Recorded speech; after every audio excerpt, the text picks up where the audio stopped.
This week on Coffin Fodder, and you thought your grandma was bad. We are talking Zach Cregger's 2025 movie, Weapons. I am the devil, and I am here to do the devil's work. I like to dissect girls. This is God. We have such sights to show you. Look at me, Damien. It's all for you. When there's no more room in hell, the dead will walk here. I see dead red. Even in hell. Oh, yes. Oh, no tears, please. They're here. Here's Johnny. Welcome to episode 19 of Coffin Fodder. I am your host, Mike Warby, and I am joined, as always, by the guy with the worst bangs I've ever seen, Kyle Mickelborough. Son of a bitch. Literally every time that chick was on screen, I was just looking at her bangs. It hurt me too. Yeah, it's just like, fuck, those are bad. And, of course, a man destined to be horribly murdered by children, Mr. Brady Silger. Hello! Nice. So, this week, we are talking about Zach. We're back to Zach Cregger time. That's crazy that there's been 19 episodes and we're done 2 Zach Cregger episodes. Man, that says something. Well, this is the first time we've done the same director twice. Probably, yes. I would think so, yeah. Yeah. I think you're damn right. Yep. It's a first of firsts. Yes, so written and directed by Zach Cregger, we are talking Weapons. Mm-hmm. This is a film, if you haven't seen the trailer, pause this and just go watch the trailer. Because the trailer presents the plot in a way that is so... Yeah. Makes you instantly just be like, I need to see this It's fucking a movie. fucking sick trailer. If you're a Naruto fan, you'll love this movie. That's so funny, I had that exact thought. Yeah. I think probably all of us did. Reminded me of the Naruto run, excuse me. My kids were making fun of me because I kept saying, Naruto? it looked like the Naruto run. Yeah. They're like, he says Naruto! Shut up, Dad, you old bastard. Yeah, essentially. So yes, this is a film where 17 kids in the middle of the night just peace out from their house, and they all run away in a very strange formation. They do, don't they? And nobody really knows where they went or why. And naturally, the suspicion falls on the teacher because all 17 kids were in the same class. So yeah, the movie starts with the scene where the kids all... And it's very strange and atmospheric as they sort of majestically run off into the distance. Yeah, I mean, we've been using the word ephemeral lately. It's very much that. It's got a weird, like you said, it's got a weird atmosphere to it. Dreamlike? Yeah, very much. Or trance-like, perhaps, in this case. I guess one would say the witching hour. I'll take That's it. when spirits and Brady's right. demons and stuff are supposed to be most prevalent. That's Brady's correct. interesting. That could be because this is very much a film doing the layers and the layers and the layers. Oh yeah. Yeah, I think honestly, before we even get too far into the plot, it's worth mentioning that he wrote this movie, Zach Cregger, just like he wrote Barbarian, whereas he had the concept and he sat down with it and just started writing. Yep.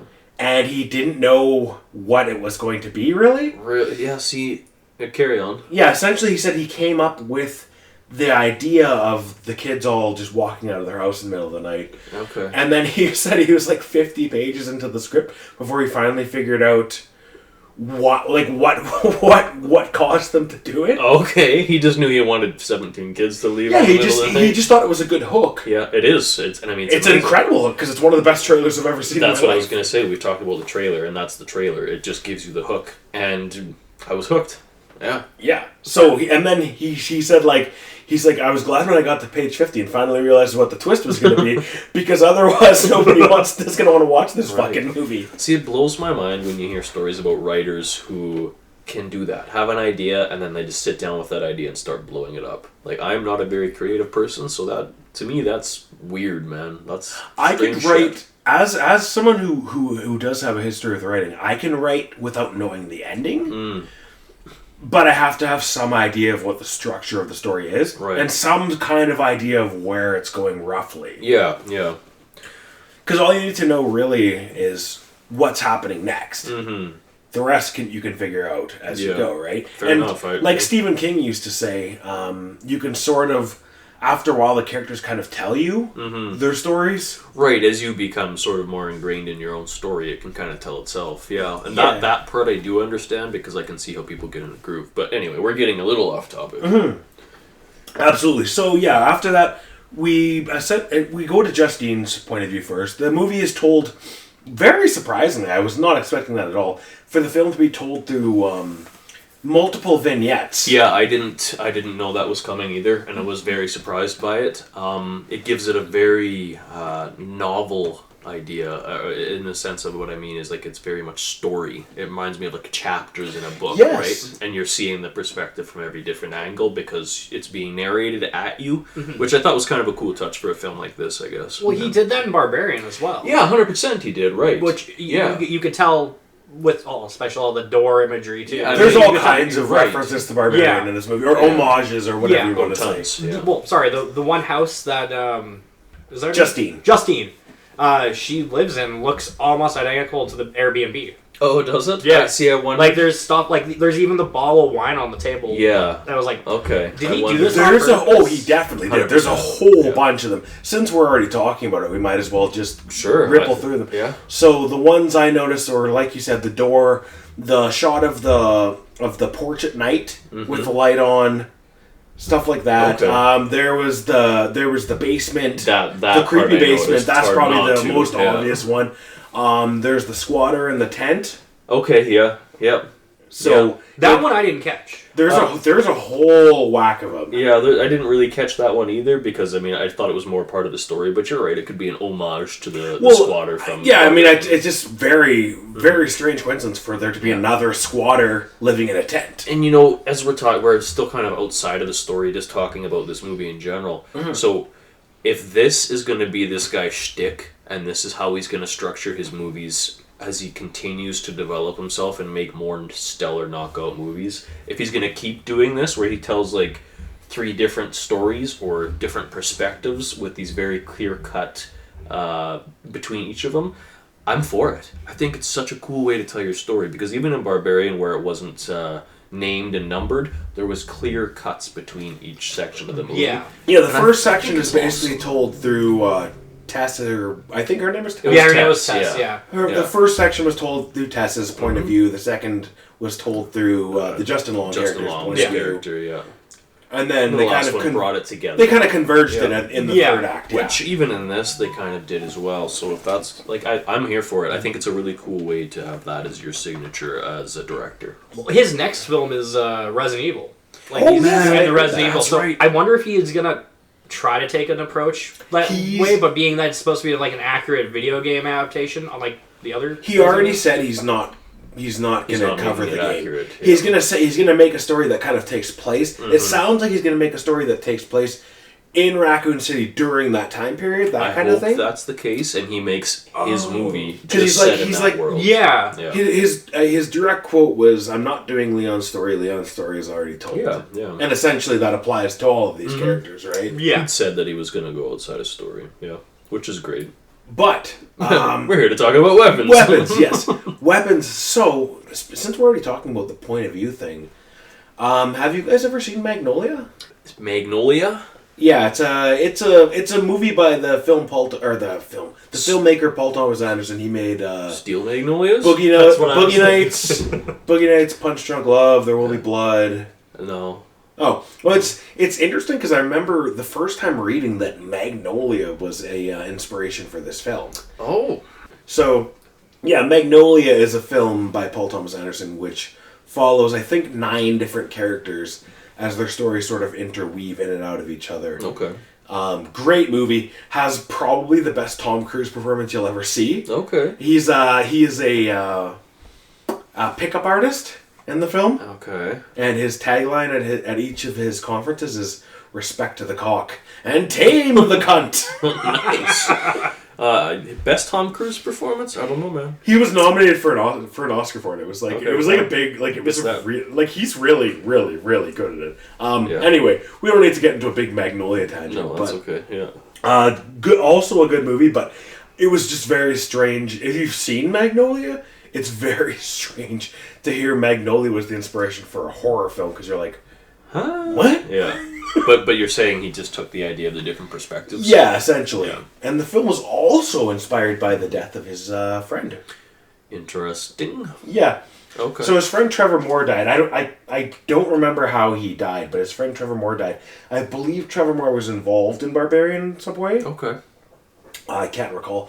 Anyway, I think he was a comedian, and he was close friends with them, and part of, I guess, probably the frame of reference that connects them would be, like, sort of like waking up and finding out your friend's dead. Yeah, right? that someone's just gone. Whereas, in this case, it's the kids disappeared. Yeah. But when someone dies, they essentially disappear, or they're gone. Yeah, for sure. And you have no control, it just happens when it happens. Right.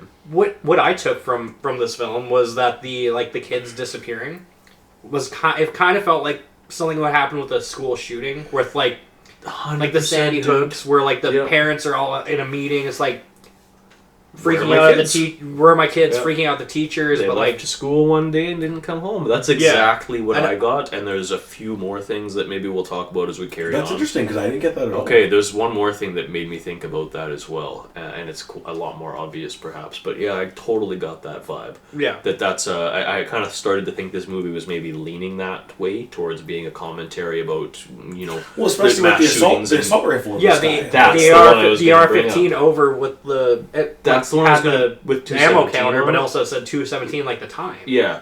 So that's one of the things I was going to bring up, because I didn't understand that unless it was a nod to gun control and mass shootings in the United States. Otherwise, I don't see what relevance an assault rifle has in this movie. That didn't occur to me until you said the school shooting thing. Yeah, 100%. That totally makes sense. That's the only way I could see it feeding in. So I think that was kind of, maybe if it's not a direct nod to it, it's certainly he's making a small commentary about it. Yeah, I believe they're in Pittsburgh, but there was also quite a few school shootings there, so I don't know if that was what he did with like a commentary on it, like you said. I think so, yeah. So, as we're kind of jumping into this movie, so the kids disappear, the teacher is played by Julia Garner, that's Justine. Yep. She's the first perspective we see. Second is Archer, who's the Josh Brolin character. Hell yeah. The father of one of the kids who have gone missing. Next up, I believe third is Paul, the police officer. Yep. Who is also Justine's lover. Or ex-lover, but current ongoing fling thing. Yeah, so, that's something that we can probably talk about a little bit, because that's kind of risque. Yes. Number 4 is the drug addict. Austin Abrams is James. Yeah. The squatter guy. Yeah. And then finally we come to Alex, who's the only kid who didn't disappear. And a lot of people have been saying that Corey Christopher, who plays him, is going to be like a big deal now, because he's very for a young child playing that role. Very, very he has a range of emotions. Quite good. Yeah. Like it's crazy. Like kids from like other movies aren't that good. He's playing what's so interesting about him is he's playing like the kid with the secret. Trying to do what the manipulative adult wants him to do, which is complicated. Very well, for a child to portray that, he does a very good job of having like the mixed emotions and like very much like what a child would feel in that situation. Without seeming like a child acting. Yeah, no, very good job, right? Yeah. And actually, like everyone in this movie, I mean, there's some huge people. What's Juliette Garner? Is that her? Julia Garner, yeah. Julia Garner? Yeah. And so she's in Ozarks. That was her big breakout. That was her breakout, yeah. Okay, so I watched a little bit of that, and I really enjoyed her in that. I haven't seen her in much else, but she's is she good? I like her. Yeah, she's in the new Fantastic Four, which I'm not a Marvel person, so I'm not that worried about it, but I do like her as an actor. Okay, yeah, she's stellar, and I'm a huge Josh Brolin fan because No Country for Old Men is one of my favorite movies, so he's, again, delivers a great performance, but this fucking Benedict Wong, man. Oh, this guy doesn't... Marcus, there was a Marcus chapter, too. We missed that when we were going through. I knew it. There's a Marcus chapter as well. Yeah. This guy doesn't miss, man. He's insane in everything. That's so funny. He's so like, this is good. the third time we've had Benedict Wong. Right. Yeah. And they're all in movies we've reviewed well. Annihilation and Sunshine both had Benedict Wong, and now we've got him again in Weapons. Yeah, and he's like, so the other ones we just mentioned were earlier in his career, so he had smaller roles, but as he's blown up and gotten bigger roles, fuck, is this dude stellar. I'm so happy he's in films. I hope to see more of him as a guy who likes watching films. He's a fantastic character actor. He's one of those guys who's just great at playing. He's never the main character. No. He's just he's the perfect classic character actor. 100%. A guy who just shows up, Yeah. and you're kind of like, who's that guy? Oh, that's that guy from that other movie that I like. Yeah. Yeah, and he just fucking kills it in everything. He doesn't miss. Like, I don't know, Even a lot in of the people... shitty Marvel movies. I was gonna say, more people know him from Marvel. Doctor Strange Yeah. and whatever else. And even in those movies, I don't like those movies, but he's so passable and does such a good He's job. the still. only good part of the Doctor Strange movies. Yeah, I mean, I like Like, that even in Cumberbatch, the Spider-Man No Way Home, he is, like, the funniest character, and Yeah. he's not trying to be. Right. Hold on, what are the odds that two of the main characters are named Benedict? Who's the other Benedict? Benedict Cumberbatch. Cumberbatch. Oh, yeah, in Doctor Strange. What a weird, like, Yeah. such a random name. Asian You know, I Benedict never and thought about that, because I think Prince Benedict. the title is named Ben, like Ben Wong instead of Benedict Wong, in the Marvel movies. Oh, maybe. For that Yeah, I reason, think 'cause you're right. Benedict Cumberbatch is supposed to be the big star. Mm-hmm. That makes sense. Ben Wong, yeah, I think you're correct. Yeah. I want to see more of him in horror movies. Like, he's me a too. phenomenal actor. So He's lovely. great. He's a great genre actor. And I guess, Fantastic. you know, to throw that further, I guess a lot of that goes back to the direction, because Austin Abrams is the crackhead guy. Yes. Whoever this guy is, man, great job. And Interestingly, yeah. because we're talking about the cast, every character except for him was recast. I knew this, yeah, I'd seen that. So he's the only one that stuck through the long production process, I assume, of this Pedro movie? Pascal was supposed to play the Josh Yeah. Brolin role. Yeah. It's because the movie was bought and sold during the writer's strike, or right before, or whatever. And another fun fact about this movie, yeah. it's sold in an hour and a half. Okay, and so... He said he sent the script over Yeah. at 8 o'clock. Yeah. 9:30 they bought it. Right. Oh, and this wow. is a movie I believe I read that Jordan Peele had fired His management because because they missed this movie. Yeah. Yeah, he told them, get me this fucking Yeah. movie, And they didn't didn't get get it, so Yeah. he fucking He fired fired them them. all. Huge, which is crazy because this is Yeah. a big fucking film. It is a good goddamn movie. So to find out that that there was people in Hollywood that were bidding on this, A lot that, of wanted it. A lot of really interesting behind the scenes Yeah. stuff with this movie. Pretty Definitely. cool stuff. Sorry, there's a thing going on online right now with a lot of the Hollywood influencer cucks that they're calling this movie mid. Oh, that's I was like, that's stupid. fucking stupid. That is dumb. And they're just It's- using it to get views on their Yeah. shit. Yeah. I'm It's like, good. clickbait. It's good to great. Yeah. Regardless, I think Yeah. that's. I mean, if you don't like the movie, you don't like the movie. But Mhm. you know, Yeah, I guess, but it'd be tough not to like How it. can you It's not pretty like this fucking movie? good. I would think the only reason you don't like this movie is either A, it wasn't what you thought it would be, or B, you're a shallow person. I believe either of those works. Yep. in a Because world- people, I was guilty of it myself to a certain extent, coming in with my expectations of what I thought was going on, and it took me a while To warm up to it. to sort of adjust my expectations because my watching the trailer, which I watched probably like 10 different times, Yeah. my read was government conspiracy. Sure. The kids are being made into weapons by the government. That's what Right. I was thinking is what's going on from the trailer. And what I expected this movie to be about was the kids coming back and killing people. You know what? And maybe I don't see that because I'm someone who watches anything blinds. I purposely don't. I stayed away from internet and social media about this because I didn't want to know about these things.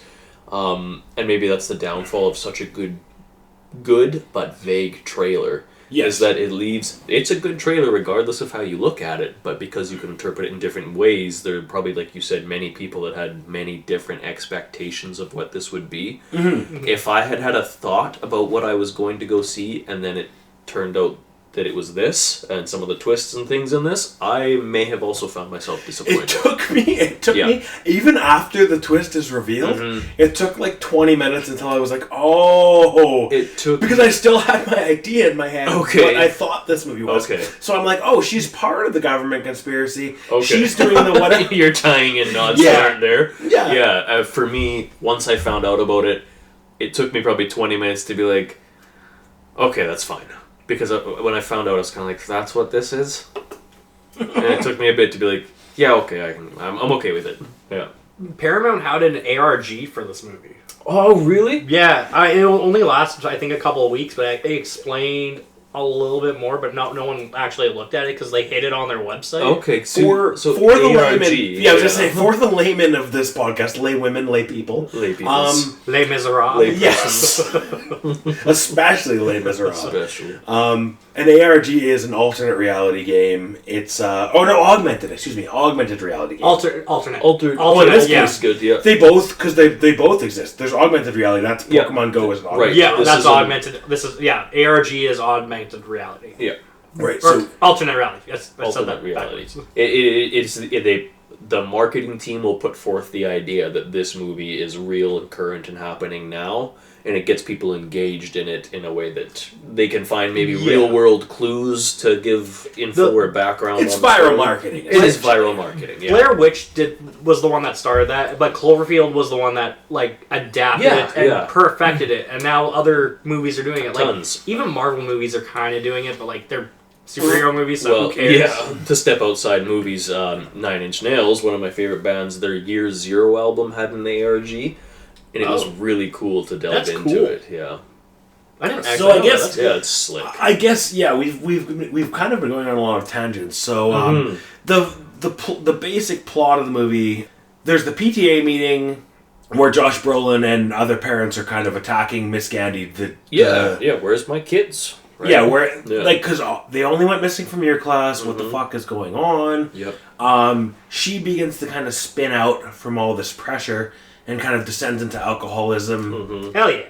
The classic, a recurring character on this podcast. Right. The manic alcoholic character. Recurring character on this podcast.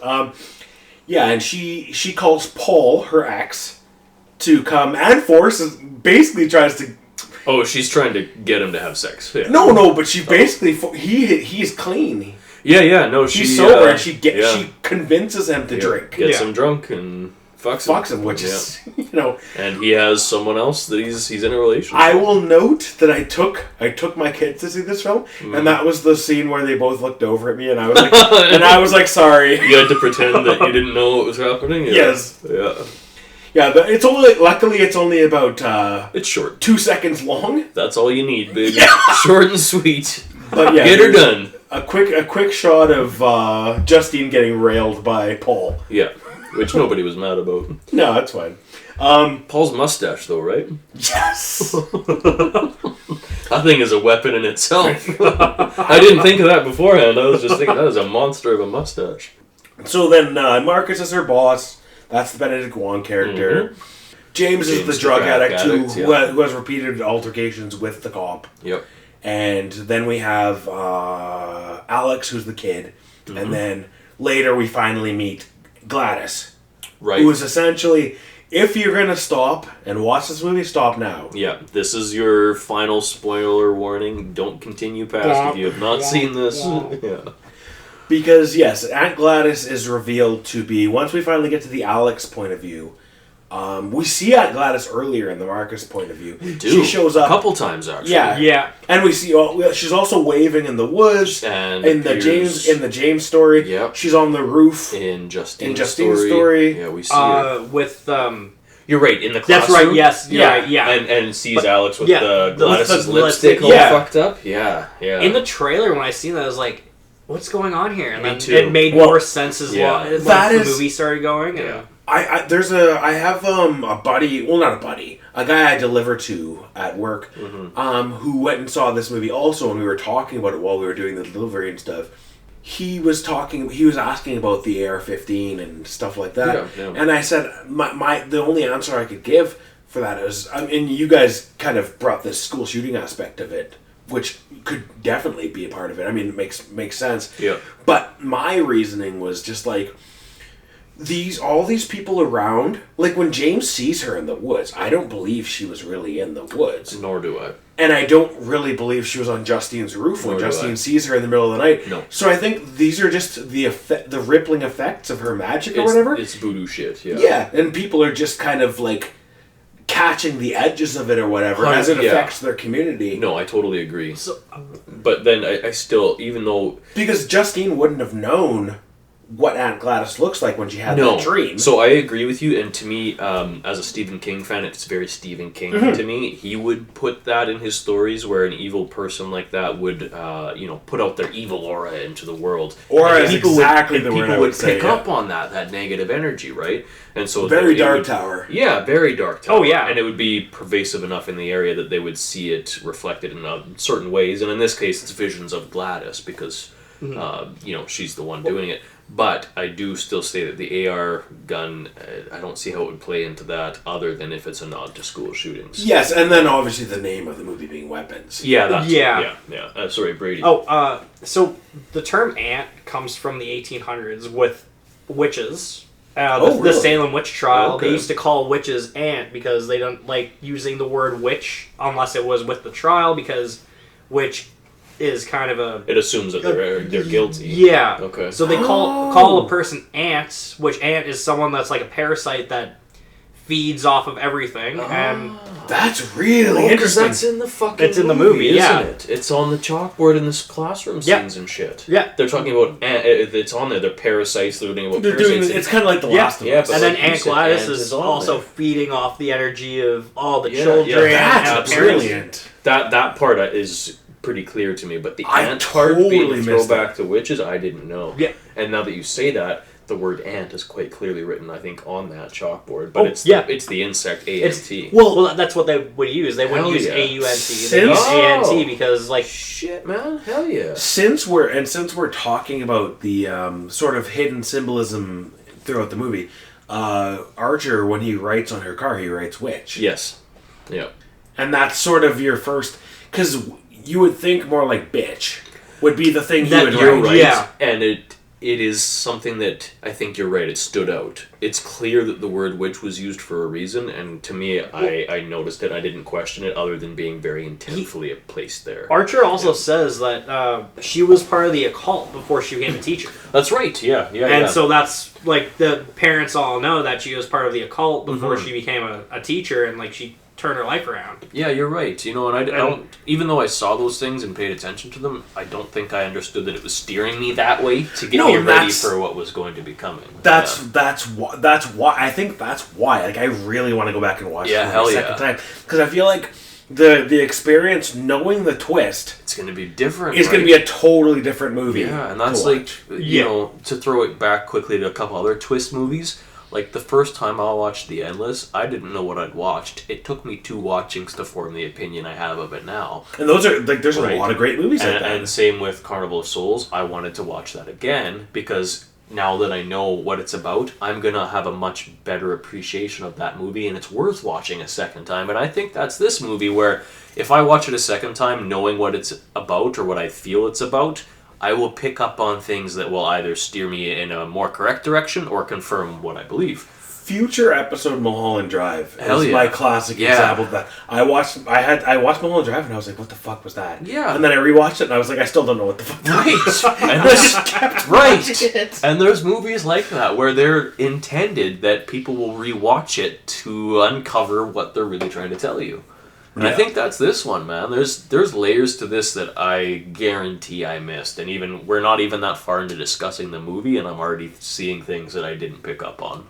There's a lot going on in this movie, and I think it's easy to miss because you're just kind of being transfixed by the mystery, Exactly, and sort of like the character by character. Well, here's this person's point of view. Here's this person's point of view. Here's this person's point of view. On a first watch, you're not studying. You're absorbing the story. You're absorbing. Yeah, you're consuming. You're in there. You're just in the story. It takes a second watch of already having that out of your head where you can analyze. So watching this movie once isn't going to do it full justice, I don't think. No, I really gotta see it again. I'm gonna wait maybe when it goes to like the second run theater. Hell yeah. Or once it comes out on digital or something like that. Because I can't take out a second mortgage to see this to go to the movie movie theater a second time. But likewise, I bought popcorn when I sat down to see this movie. Didn't eat one kernel of popcorn. I was so invested. Because you're so into it. Yeah. Like I took my popcorn home. Yeah, and me and my kids, $100. Yeah, I. Off topic, I took the kids to see Minecraft, and it was fucking outrageous. It's about $100. Yeah, we got all popcorn and treats and stuff. And Yeah. it was like Not a cheap outing. Ridiculous. Yeah, stupid. Sorry to go on a different tangent, but theater in the city is still the landmark over here. Oh yeah, that's where I The go. reclining seat. That's so good. I fell asleep, not watching this movie, but watching another movie. I was like, Yeah. I was like, holy shit! Did I miss the whole movie? We went to the Despicable 3 Me or whatever, and I think I had a nap. Speaking of being like transfixed by this movie, I didn't even like. It wasn't until the movie was over and I was home later that I was like, what even was her motivation? It didn't even occur to me until I got home later, and then I messaged a friend of mine, and she said that she's like, I think she was absorbing the life force. Yeah. And then as soon as she said that, I was like, oh my god, obviously. Parasite, right? Yeah. Well, and like, why kids, right? Yeah, because they Specifically, have more life. because They have a longer life. Yeah. and a whole bunch of them in the basement, so she Absolutely. can absorb their life force. When you first At the meet same her, time. or I guess when Alex first sees her without her wig on, her hair is all like patchy and like she Yeah. barely And then she has has any. braids She has later. braids, and then she has more hair later on in the film. She does, yeah. And yeah, so she is essentially gets just absorbing their. Yeah. She And gets the progressively healthier. The Yeah. implication is that she's not even really related to the family at all. No, she's She's just like Yeah. she's just like a con artist who kind of influenced her way into their life. Oh, I missed that. Seriously? yeah. Oh, shit. I missed it too. Yeah. I See, missed it there's too. so much going on in this movie that I think a lot of She's people are not gonna even miss a lot like of yeah things. because the husband and wife, Yeah. Alex's parents, They're mention talking about her. it, yeah. They say, "Oh, she didn't even come to her wedding or whatever." Right. Yeah. But that doesn't necessarily mean. I mean, I don't know why Is they that an would offer assumption? to host her Yeah, well, I think it's said because the wife says because she has nowhere Mom else to would've- go. Because mom would have taken care of her, but she's gone, so now I have to. Is Right, what right. Archer's wife says, or whoever's wife says, not Archer's. What I Alex's picked mom. up on, what I picked up on was that she's been doing this for a long time. Yes. Like Yeah. a very long time. Yeah. So she probably ran into the parents at the supermarket or something, and she takes things and wraps it around the. I think is it a rose tree? It's some sort of I like don't stick know. or something. Yeah, Yeah, but it's she from has that the. tree. It has thorns on Yeah, it. weird the dad bonsai helps plant. bring the plant in. Yeah. When Alex is looking out the window, he's helping her bring all of her stuff in, but he looks like a zombie already. Mm-hmm. And she's, be careful with the plant. Yeah. And then don't See, come in my room. I think she is related to them. I think she It's is possible. Like, see, genuine. I'm going off of like I read two synopsises of the movie online, and both of them said she's not really. Oh, but but I mean, she's that's- just like implanted herself in their family as just that's where she's hanging I out think right now. the since you guys brought up the parasite thing, that would be like You're right. her Yeah. forcing her way into their life. Oh, right? easily. She's clearly shown to use powerful magic, so it's just as easy that she convinced them that she was part of their family just to be a parasite and feed on them. You're 100% correct. Well- just because I missed it doesn't mean it's not there. Yeah. What I took from it was like she's been doing this for a long time because she knows what she's doing. Oh, yeah. You see her doing This isn't a first. the witch. Yeah. Yeah. And since you mentioned that, there's supposed to be. I don't know if they're both the same movie or if they're two different movies. But Zach Cregger has talked about doing a sequel to this movie and also a prequel. I don't know if they're the same movie or if there's Okay. going to be a sequel where somebody else is doing this, and then there's also going to be the Aunt Gladys prequel. Yeah. Yeah. Because the Aunt Gladys prequel seems really because you could see she could have been doing this since the fucking dawn of time. That's for all right. we We know. don't Yeah. know.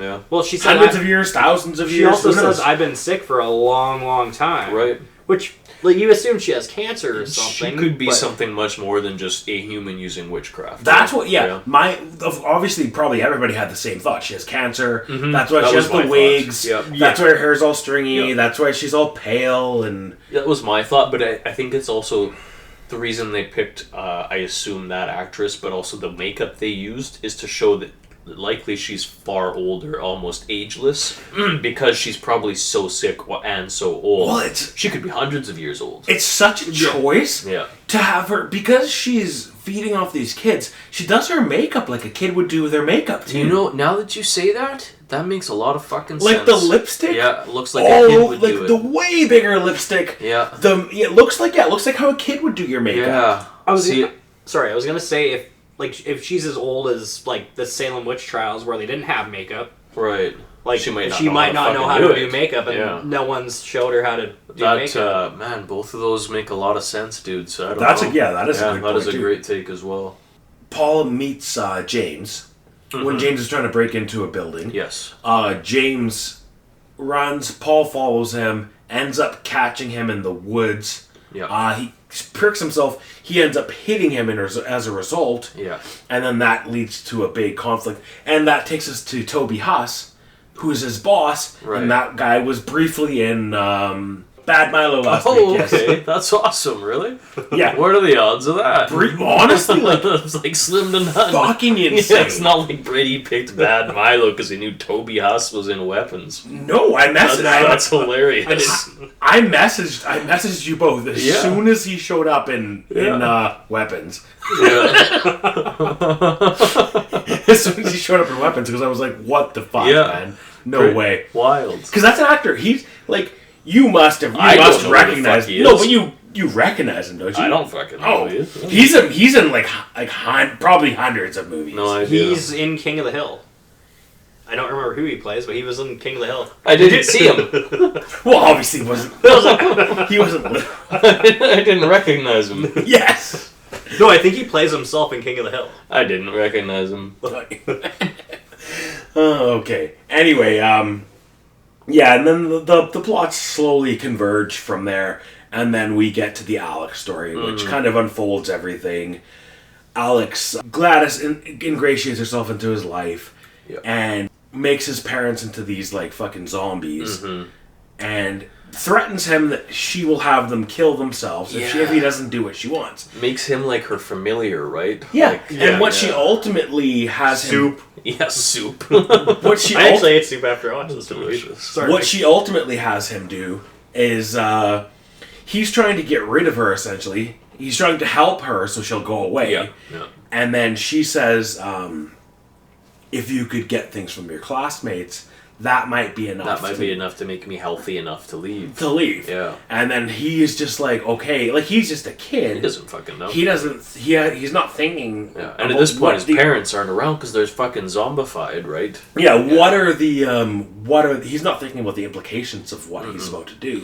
So he goes to school and steals all of their name tags off of their little, which is a super smart way. That was very clever. Because you see him looking around the room, For trying to items. look at little things he can steal from everybody, and then he looks over and realizes, I can just the take. child's handcrafted. I can literally name just tags. take I can just take the 17 name tags instantly in like 2 seconds. And I mean, at this point, like you can cut this if we don't want to talk about it too vividly, but at this point, his parents, Aunt Gladys, has shown him that she has the power to make his parents stab themselves in the face. Oh no, absolutely! With we a want to talk fork. about that. Yeah, that's what I figured. I just wasn't sure if we wanted to do spoilers, but this kid has just watched this aunt do something weird, and his parents started stabbing themselves in the face repeatedly with a fork. This kid is fucking terrified. The way that scene much as I was. Yeah. The way that scene shot is so fucking creepy, Isn't it? Just because it's like there's just blank, just like stabbing, And you're basically me. seeing it from his perspective. Yeah, like the lower and it's shot up, so you can see like if you were a kid watching your parents sitting at your stab. table, watching your parents suddenly start stabbing themselves in the face with a fork. Yeah, and so is this the first? No, we've seen plenty of violence up to that point, right? Because this movie starts quite slow on the creeps. Yeah, but don't worry, it picks up. It will leave you very disturbed. Yeah. I guess probably the first thing that we see, like we've almost covered the plot of the whole movie at this point. But the first indication of violence is when Marcus attacks Justine in the first. Okay, so in the that's first before, correct? Yeah. Oh, right. And then that occurs in the Archer scene. Okay. And that leads to how they become allies after, even though Archer's been harassing her. Right. After he sees that, he like kind of apologizes and says, "Okay, I don't think you're involved because why would this guy come at you like that?" Yeah. Yeah. So he clearly sees that there's more going on, and he begins to sort of work on his own. He's kind of doing his own amateur police investigation. Early on during Justine's story, like first part of the story, when she's sitting in her car looking at Alex's house, you see the woman come out that walks past the car. Alex's mom. That's Alex's mom. She goes in the back and cuts her hair. Yeah. So Gladys had her hair the entire time, and she could control her. Waiting for the moment. She was waiting for the moment to use it because she saw it's the same reason why she was watching. She basically anybody who's suspicious of her, she's already looking at a She's contingency. already got it. Yeah. Already looking for a contingency. Yeah. Because when Archer goes to the basement later, so James, the drug addict, goes to rob that house. Right. Whoops. Wrong house. Yeah. And he ends up finding the parents who are basically comatose, and he's like, "What the fuck?" And then he goes downstairs to try and steal more shit and finds the kids. This scenario was so fucking horrifying to me as it carried on. Yeah, and then there's legit like he doesn't even care that much. He's confused. But he's a crackhead, so he's like, whatever, I'm gonna get some shit and bounce. Yeah, he's like, what the fuck is going on in this house? And then he sees the reward when he's pawning. Okay, hold on. Now we gotta go back because we see him going around trying car doors earlier, right? And he steals the fucking little pink tablet, right, with the Hello Kitty ears, fucking ears, and tries to pawn it. And when he's waiting for the pawn shop to open, he's sitting there with the Hello Kitty headset on, fucking listening to music on this little kid's tablet. That was fucking hysterical. Like that's what this has in common with Barbarian. That is perfect. It's just these really weird, out of nowhere comedy moments. And so, but it's never cheap. Like, the guy's doing comedy in these stellar horror movies, and it's funny. Like, Barbarians is fucking funny. Coming off of that, Milo. Right, this is a horror comedy that's this fucking is horror funny. Comedy that is funny. It's horror, and it's done funny. Really well. The scene at the toward the very end of the film it's where Archer is chucking James across the room over and over again, and the chase scene that further follows. Yes, exactly. That hilarious. That's like the funniest fucking shit. Yeah, hilarious. Archer, like James, he's chucking him across the room, and every time James gets back up, it's just again. He's like, It's the funny. What makes it so funny is that they have to scream every time they're running at someone. So he throws him across the room, and then James gets up and recovers, and is like, every time. Yeah. Okay, when they did that, I thought of the thing from Shaun of the Dead, where it's like boogity boogity boogity boo. Oh yeah. Yeah, that is hysterical. Mm-hmm. So yeah, eventually Justine and Archer do go into the house.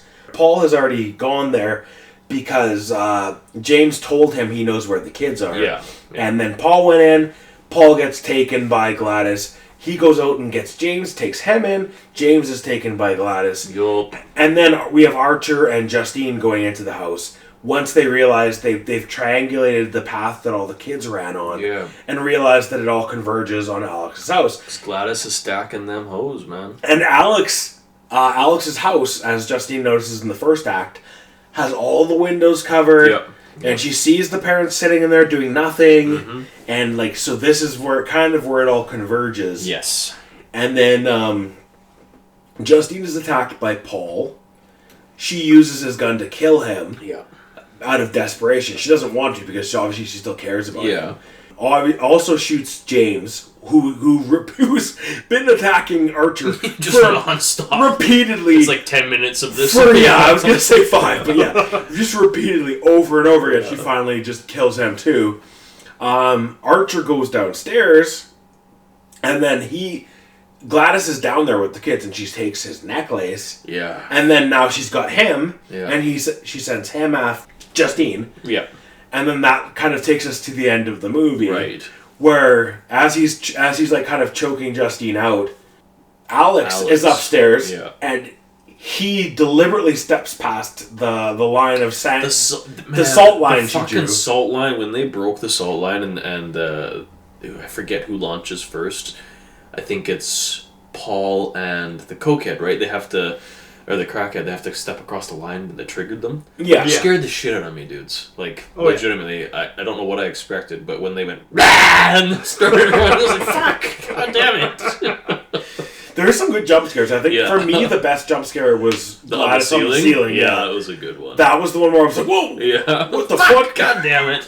I didn't expect it at all. No, that was probably one of the first scares of the movie, and it was, very effective. Made me shit myself, But sorry, I derailed the conversation from No, from absolutely. the end. Did you hold on? Salt line. Salt line, right. Salt line. So yeah, Alex deliberately breaks the salt line, which is interesting because I don't know. I couldn't figure out what he wanted to happen. I think he was trying to draw them away from Gladys's room so he could get of behind course. them. Of course Yeah, that's what he was knew going he on. had to get in there and that he had to cross the line. So that was his plan all Yeah. along. Yeah. Right. No, you're as soon as you say that, I didn't. Of course get that. that's I thought he what was was. going on. I thought he was curious because she told him not to go behind. I thought he was salt line. testing. Yeah, I thought he was Yeah. like. I thought maybe it was like a thing where you tell a kid not to do something, and then the kid later has to like see what'll happen if I he do it. made a plan. You're 100% right, Yeah. Kyle. And he's shown to be a smart kid, as we talked about grabbing name tags instead Yeah. of going around grabbing items. Like he's a thinking kid. I probably would have just like grabbed random things from people's backpacks. No, he's thinking this shit. He's making a plan. He needs Gladys gone.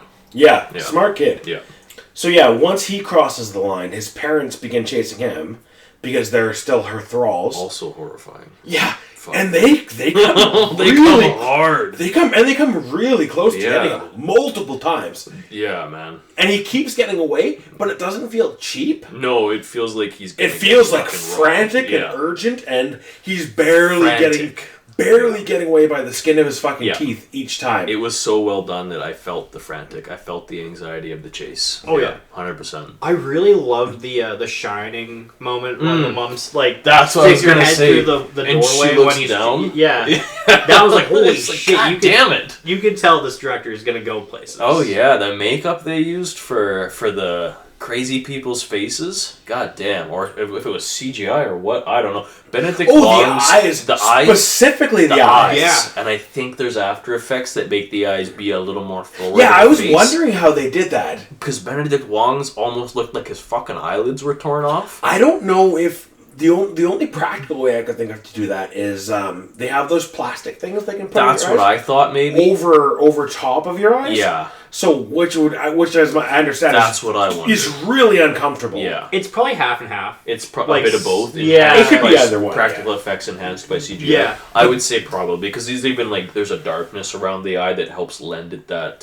That could be done with that- makeup though. Too. It could be. They could have done the But- ping pong ball thing where they cut the ping pong balls in half because his Yeah. eyes are out so much. that- I do think it was edited afterwards with a bit of CGI or After Effects to help make it look a little cooler. Yeah. But I've seen the pictures of Wong with his face done for the makeup for that part, and the makeup is still stellar. Don't get me wrong, but I do think it was enhanced because their eyes are fucking trippy. Yeah, for Yeah. sure. how he gets that way is like when Gladys goes to him and his husband's house and she breaks the stick. Yeah. And he starts smashing his head Right. against his husband. That's Yeah. how his face Since- looks like that. Since you Which we brought skipped over. Yeah, since, sorry. but since you brought that up, the 7 hot dogs, the snack thing was a reference to him and his friend, Oh! which made so much sense to me because that's such a weird specific detail. When he brings the snacks out, that was a reference to him and his friend eating snacks together. Oh, okay. Oh, that's kind of neat. Yeah, I didn't catch that. Well, how would you? Yeah. I Yeah. guess I probably know how people. The only reason know about that. I didn't catch it, I only know because I read it. Oh, okay. Shit. Yeah. Wow. Yeah. Well, I wasn't part of Yeah. their friend group. Yeah. That's fucking priceless. Yeah. So to get back to the end of the movie. So yeah, Alex manages to get back into Gladys's room. Gladys has been manipulating people by wrapping people's hair, blood, whatever she can get DNA, yeah. onto these sticks, and then putting them into a bowl of water and or breaking them or Yeah. whatever she needs to do. It's witchcraft, obviously. Right. Alex does the same thing. He gets in there and he uses her wig. Right, as her hair. Yeah. Because it's Yeah, her. it's her property. Yeah. I think it just has to be her property. Property. Something Yeah, that you because care that's about. what she All said. she gets from Archer is his necklace. Yes. Yeah. And she had said grab one item that from Yeah, the kids. that's all so she it did. had just an item. Just a thing. I believe the necklace that Archer's wearing, Matthew gave it to him. His kid. Oh, okay. I don't... But I thought it was like a cool... Also, the bully for Alex is Archer's kid. Yeah. Which I wasn't expecting that. I thought it was just going to be some random kid, but It checks turned out. Yeah. Yeah. He seems like that kind of a dad. Yeah, this is the moment that we've essentially been waiting for the Yes. whole movie. Yeah. Because I remember I saw Comeuppance. Well, I saw the trailer, and the part that I thought It's of in the trailer? over and over and Yeah. over again. There's a shot in the trailer of the kids jumping out the window and attacking Oh, okay. as someone's running away from them. Okay. Like smashing through the windows. Yep. And I was, Busting through shit blood. that's why I thought, yes. Body after shit body wood. busting through shit wood. Yeah. That's why I kept thinking, that's why I thought the movie was going to be about the kids killing Being little kids killing weaponized, people. yeah, like it was going to be some Manchurian candidate. Well, it is to a certain extent. It is, I But guess. it's just, it's not the kids really, it's more of the adults who are being... MK Ultra. I was gonna say MK Ultra. Yeah. Yeah. So yeah, after Alex finally gets the hair and puts it on the stick and activates the kids, they go chasing after Aunt Gladys. Which when it could have been something horrifying, it's fucking hilarious. It's horrifying and hilarious. It's both, 100%. Like It's both. once you get to the end, it's horrifying. It's horrifying, but it's hilarious. It's just grandma. It's just this grandma. Zach Cregger uses it for every ounce of Oh, comedic yeah. because that scene goes on for like 4 minutes. It's long, yeah. Of the kids chasing her. Yeah. And then especially because that's a joke that people use commonly. The scene of like some outsider having a normal day, Yeah. seeing, and they do it over and over again. Sketch or like a chase scene runs through their Yeah. But particularly the guy mowing the lawn. Right. When the kid and being like because they smash through like someone's house and they're all like, what the fuck is going on? But particularly the guy who's mowing the lawn and then he sees Gladys go running. Yeah. And then he's like, what the fuck? That's and then all the kids kids smash through the fence and they're like, I was shitting my pants. Yeah, it was hilarious. Ferris Bueller did off that shit. You Absolutely. could because the people like running through the house and the family was like, who the fuck is this? Yeah, it's Ferris And Bueller all the shit. kids run past. I got, especially the lawnmower guy. Like, what the hell? I loved the feral way the kids are. Me too. How she's running and she's opening and closing doors. And they're just smashing through windows. Yeah, and they're like shit. smashing through windows, smashing through fences, smashing through doors. Yeah.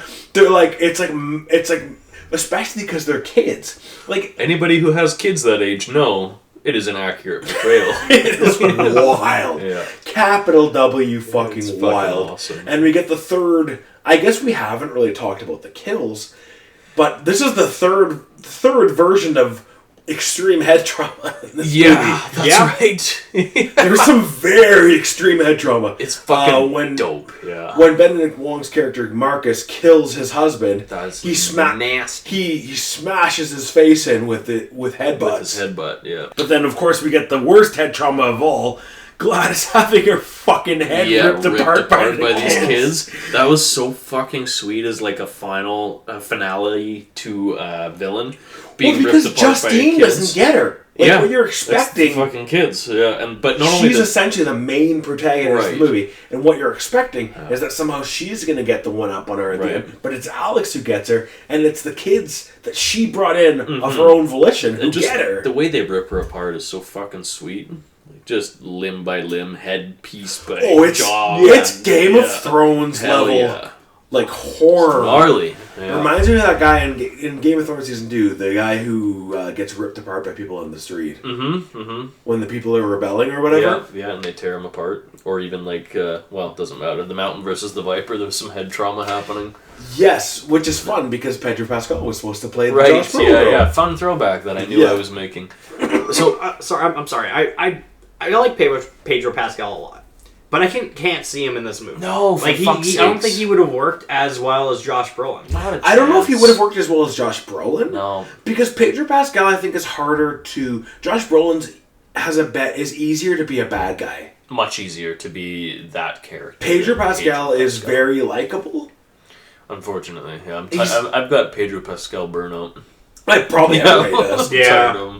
Because Hollywood, Hollywood in general, it's too much, man. Keeps reusing the same actors. Like, for some reason, you've got the same 6 actors making 6 movies a year. Yeah. Stupid. Stupid. That's another conversation. It is. But I'm so happy it was Josh Brolin. I'm a big fan. I think he did a great job. Yeah. Nailed it. I was going to say this is probably one of my favorite Josh Brolin roles, other than Thrashing. So one thing I wanted to ask was at the very beginning of the movie they say this is a true story. Did anyone look? I never bothered to look into that. Of course it's not right. That's part of the marketing. I think it was part of the ARG. This is a Fargo. It's a Fargo thing. So yeah. let me further explain, I know that there's no witch voodoo happening. What I wondered if maybe there was really a situation where one classroom of kids had disappeared, or if there was actually any credence to any part of this, or if that's just part of the viral I think they're doing the Fargo thing. I think so, Yeah. too. Yeah, I think so, too. I think the closest thing would be like the school shooting things that we brought up earlier. That's what I probably the think. closest, Yeah. like, disappearing That's kids. what I imagine. Because if this really happened, I guess it would be like the real question international news. Well, that's what I mean. I wondered if the real question, I suppose, is if he's referencing any kind of event. Did anybody look in to see what he's referencing? Probably, as you guys pointed out, Like the witch the closest trials and thing. stuff and shootings. The school shootings Yeah. in particular, Yeah. that makes a lot of sense. Well, I think that would be it, because it's so kids disappearing and Right. their parents not knowing what happened and right. why. When you put that into the very basic frame of a bunch of kids left to go to school one morning and none of them came back, that's a school shooting. Yeah. And if, Yeah. and if there's a reference to any of it being a real story, it would probably be that. Yeah, that's all I could come up with. I was just curious if you guys found backstory that I didn't know about or I didn't look into. Yeah, For sure. Yeah, I don't know. There might be something I dn't really look into too maybe much. I will. I went to this after we're movie done. blind. Yeah, me too. but- Yeah, I didn't want to know about it. And I guess, I mean, at that point, are we final thoughts in? Yeah, that's Yeah. probably where we're at. I don't want to go first. No, the only wanna go thing I want to cover before we get to final thoughts Yeah. is that the narrator, who is another child who goes to the school, mentions that Alex goes to another aunt who's actually nice. Right, that's right. This time a nice aunt. This time a nice one. Yeah. And his parents are institutionalized. Mm-hmm. The kids recover to a certain extent and begin talking. Yeah. And that's the end of the film. That's the He end says of some of them have even kids started talking. Yeah, And that could be the setup for a potential sequel. absolutely. So yeah, it's hard to know whether the sequel he's talking about is the Aunt Gladys prequel, or if there's two different films potentially. And I mean, this film was so good that part of me is open to a sequel. I'm I guess open to both. I'd like to see both. I would like to see Aunt Gladys. What I worry is that Zach Cregger becomes a guy that makes sequels to his movies rather than putting out original ideas, because fuck, if this guy can keep doing what he's doing, he's going to be a legend. Yeah. I think or is already. I think the best way he could do it is make a new movie and just have ties like he did with Weapons to Barbarian, and to have like ties to whatever he does next to Weapons and Barbarian. Like just simple like tongue-in-cheek nods, I think would be the best way you could do it.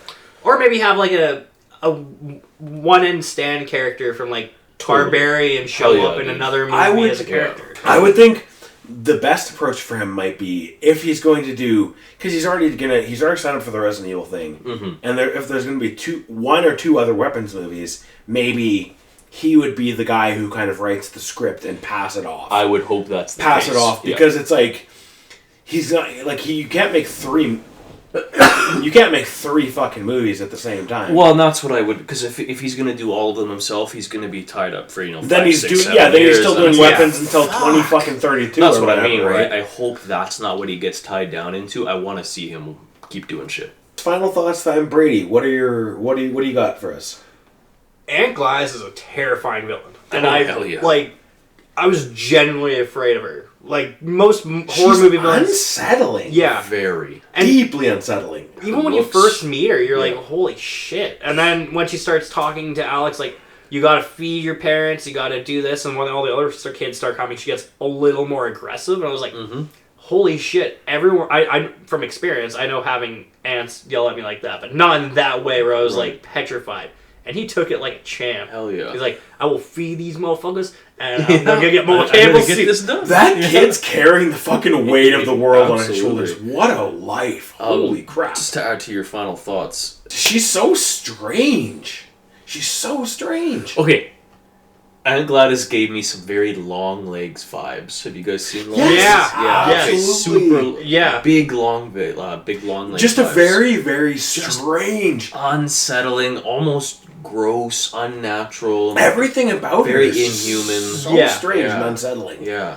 When we first meet her, I kind of thought she might have been an alien. It looks Like- like it's a Like she's not something from this trying planet. to be a human. Yes, Yeah. that's what it is. It's like Absolutely. the first time I think we meet her is in the Marcus scene. I- Like you see flashes of her in the Archer and the Yeah, Justine it's story. in the Marcus But the first scene. time you meet That's- her it's in is the Marcus. wellness check. Yeah. Yeah. In the Marcus Yeah. thing, and when And you're you're like, like, what you're the like, who the fuck is this chick? What a strange looking thing. And especially, again, I the bangs. Specifically the bangs. Well, and the bangs that are like makeup and the... But the bangs are so weird. But it's not just it's the whole hairstyle. Oh my god, the right? bangs and the are makeup so weird. And like the fucking weird it's colored like, windbreaker. her bangs are like a half-inch long. Yeah. Yeah. Why are they even there? Which is okay. For the listeners out there that have half-inch bangs, we appreciate you listening. We don't. Cut them. We don't. Shave your head and start over. Yeah. I have a question for you guys. Yes. Mother from Barbarian or Aunt Gladys? Aunt Gladys worse. Who would you rather bang? Is suicide an option? No. Mother from Barbarian. Yeah, Mother's my choice. Ask too. me why. Why? Big old juicy titties. You said the same thing during Granddad. At least we got something to squeeze. Aunt Vera in Aunt Vera Aunt form. I can close my eyes and squeeze. And you get milk out of it. I'm going to be crying the whole time. I will. You know what? Actually, now that I think about it, it's not even a who you'd rather. I would just happily take the mother from Barbarian. And she's nurturing and caregiving. Yeah. Yes. You're fed. Mm-hmm. You're taken care of. She's trying some big old juicy titties. Take care of me, mommy. Right. The tangent to end all tangents. Yeah, my final thoughts are it's as I said earlier, I need to watch this movie again. 100%. I just need to see it again. I just think that I had so many ideas in my head just because I was so obsessed with that trailer. I watched it so many times, like 10 probably times. Yeah. Just kind of like, because it's such a good trailer. It's one of the best trailers I've ever seen. Yeah, it is sweet. Which is why that's just the poster of the movie. That's all it needs to be. It's just at 2:17 in the morning, blah, blah, Everybody blah. left. 17 kids walked out the door and never came back. Yeah. It's just a perfect setup for a fucking movie. Yeah. From what I was reading online, the girl that narrates the beginning of the movie is one of the students, but I couldn't confirm that from reading it. Okay. She is... I know the actor, because I was looking up the actors. Her name, the actor is... it's a girl whose name is Scarlett Cher. Okay. That's all I know. My assumption is that she's meant to be a kid at the school, not one of the... She calls herself Madeline, though, and if you look at the class photo of all the kids that all 17 are missing, there's a girl named Madeline something. But she's talking about before and after, and she's not including herself. Yeah. Yeah, but if you were in something like that where you don't remember anything and you I could guess barely that's speak, a would you not want to? You say you're right. Yeah. That's a possibility. Yeah. I could be completely wrong about that. But I think that's some of the fun, and especially because this movie's so new and it's so layered and has depth, and I think there's clear things being said that are over a first viewer's head that you could absolutely be right, and there's no reason that hypothesizing about it is wrong. Because it could be a lot of different things. Which is, I think, why when a filmmaker leaves a lot of things open, is like that's sort of what he's thinking, right? Is that you can... It gives you... It's built that way so you'll watch it one more time. Yeah. To appreciate the movie that's been made. Yeah, it's not the lazy thing that some filmmakers do where they leave it open because then the person's imagination does the work for them. Yeah. I think it's more left open to even though the mystery's been explained, there's still other mysteries within the mystery. Yeah, worth thinking about it. At the very least. There are questions that no matter how many times you watch this movie, there isn't an answer to, and that's on purpose. I do think that there are many questions in this film that, upon multiple watchings, it won't seem so ambiguous, and they will have very defined answers. Yeah, and that's my expectation. Especially if we're getting 1 to 2 different films. Well, after that, 100%, yeah, like for sure we'll have some more understanding and explanation, but I do think like just this film alone has a lot to digest, and multiple viewings would give a more fleshed out version of what the director's trying to say, because I still feel like I don't really even know, and maybe it's not as deep as I think it is, you know? Maybe it's that, maybe it's just the story and I'm looking too far.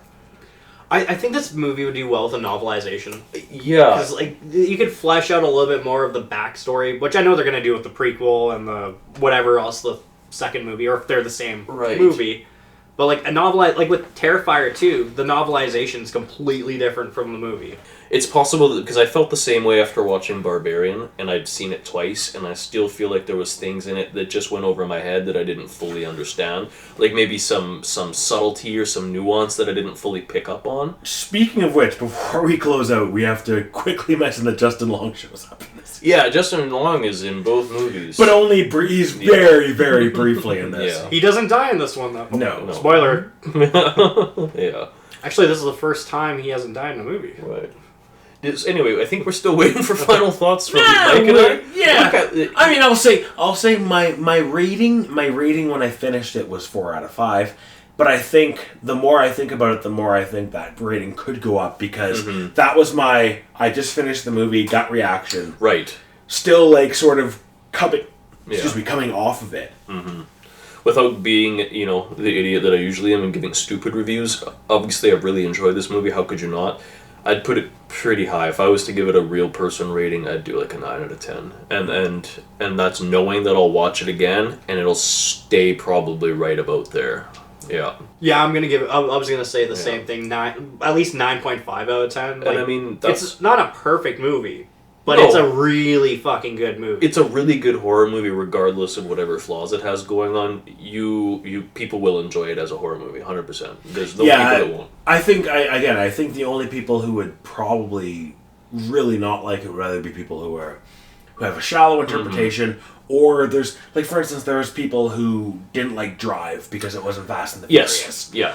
But They Drive just had is different expectations. Yeah, so like, and that part of that's on the marketing. The marketing can sometimes make a movie look like something that maybe it isn't, or whatever. It doesn't really matter all that much. But all right, well, that takes us to the end of our weapons talk, and up next for our picking order is Mr. Kyle Mickleborough. Oh, that's me, Mr. Mickleborough. What are we talking about? Next week. My last pick was The Endless was so slow and introspective. I'm going to speed things up a bit with the action horror movie Mayhem. Cool. I don't think I'm familiar with that one at all, to be honest. But it's fun. It's fast paced. It'll be something different from what I've been picking. So hopefully you guys like it. I hope so too. That takes us to wrap up town. All right, until next time when we're talking about mayhem, when we're having perhaps a bit of mayhem. We will see you in 7 days. And until then, Keep your eyes open. And we're out.